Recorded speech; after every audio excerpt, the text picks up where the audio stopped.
Next, we will study about the transparent, translucent and opaque objects. Although you had all done it before, just I'll make a quick revision. That is the transparent object, that is all light are passing through the objects. Next one is the translucent, that is some light can pass through it, and the opaque objects, that is no light can pass through it. The examples of the transparent is the glass, the translucent is the butter paper, and the opaque object is anything through which the light doesn't pass. Here you can see the different things which are categorized as transparent, translucent or opaque. As in the picture shows, the glass, the magnifying glass, etc. are considered to be a transparent object.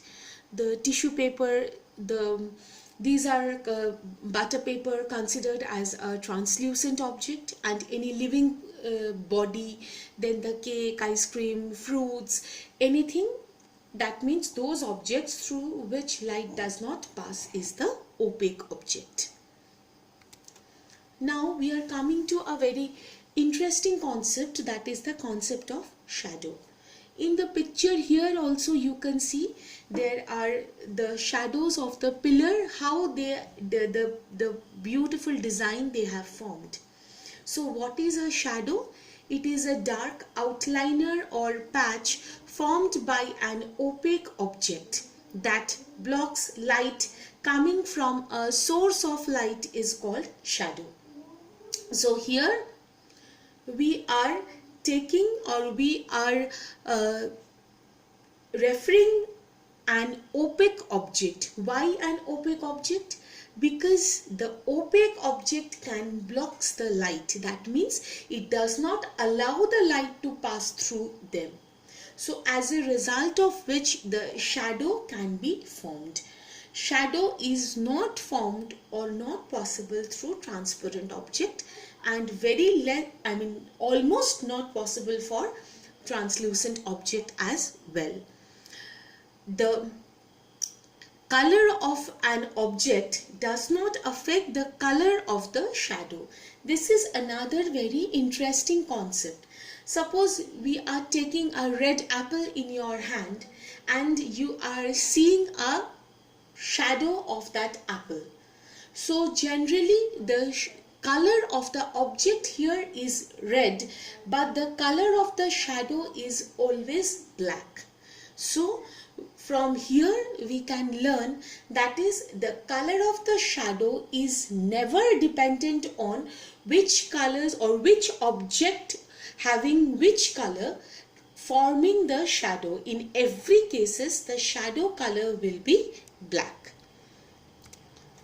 There are some important points relating to the shadow. That is, the shadow can only be seen on a screen. That means if there is a medium or if there is a substance like the ground, the wall of a room, a building or other such surface which can act as a screen, there only you can see the shadow.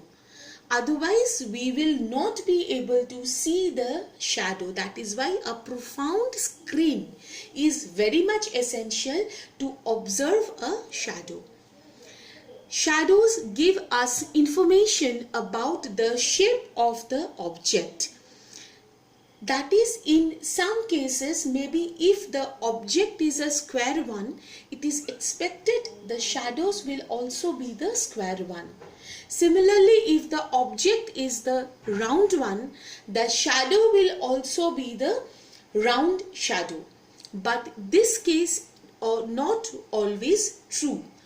Sometimes shadows can also mislead about the shape of the object. In which cases, suppose in our hand we make different types of the faces of animals. Although these animals are not present as an object, but with our hand we can make those faces.